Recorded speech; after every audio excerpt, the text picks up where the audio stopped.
જય શ્રી કૃષ્ણ. સર્વ વૈષ્ણવોને મારા ભગવત સ્મરણ. શ્રી ગુસાઈજી પરમ દયાલ કી જય.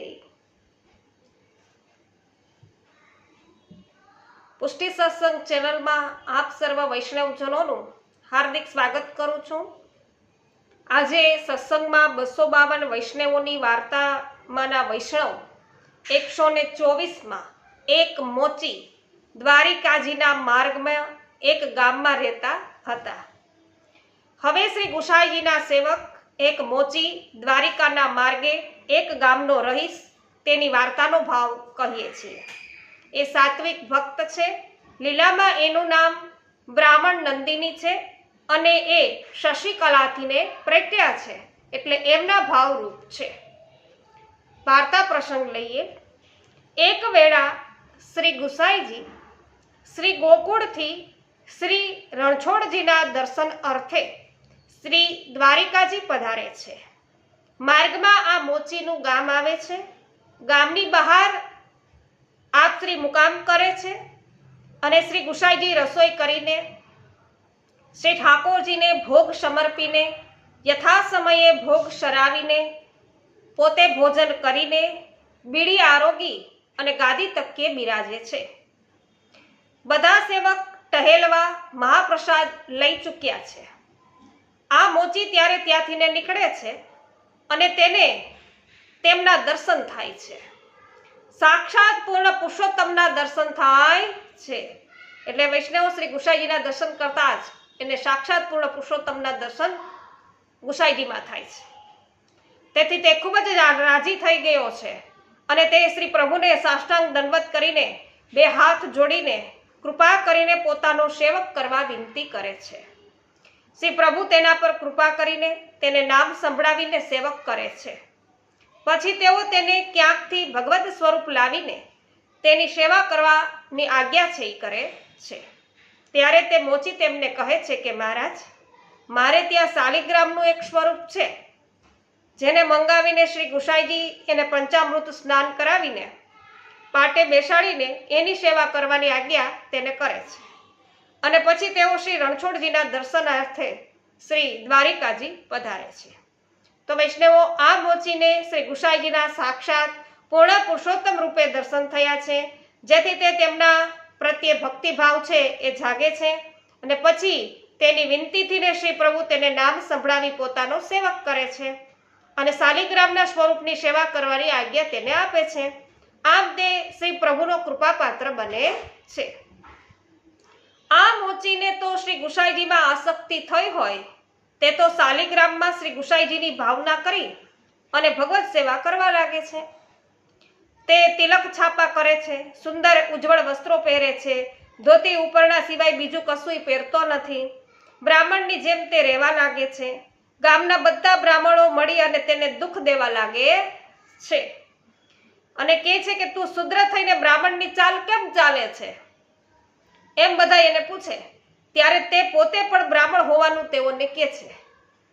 બ્રાહ્મણો તેને કહે છે કે પ્રભુની કૃપા હોય તો છાશનું પણ દૂધ થાય છે.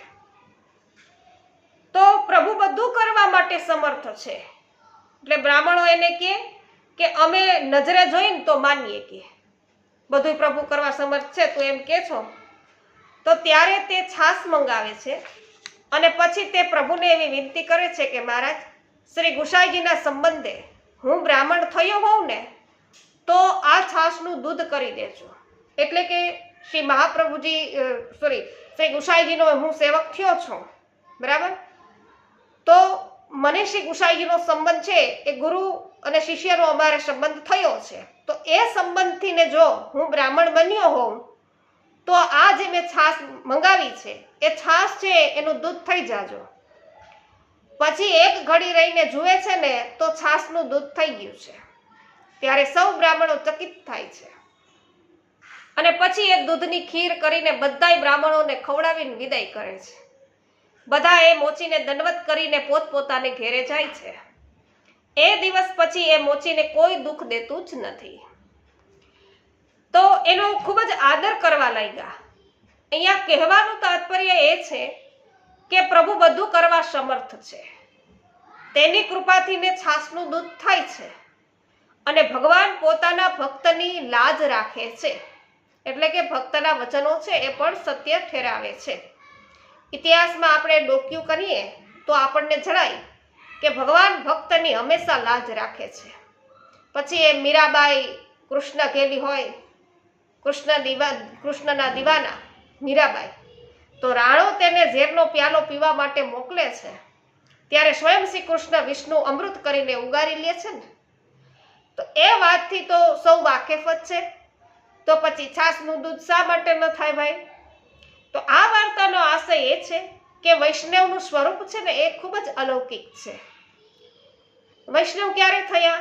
કે જ્યારે નામ મંત્ર દીક્ષા છે એ પ્રાપ્ત થઈ, બરાબર, અને બ્રહ્મ સંબંધ થયું. તો અહીંયા પણ એ જ પ્રકાર થયો છે. શ્રી ગુસાઈજીના સેવક થયા છે અને વૈષ્ણવ થયા છે. તો વૈષ્ણવનું સ્વરૂપ તો ખૂબ અલૌકિક છે, કેમ કે બ્રાહ્મણત્વ બ્રાહ્મણ પૂર્ણ સિદ્ધ છે. વૈષ્ણવોના હૃદયમાં તો પરબ્રહ્મ શ્રી કૃષ્ણ સાક્ષાત સદા સર્વદા બિરાજે છે.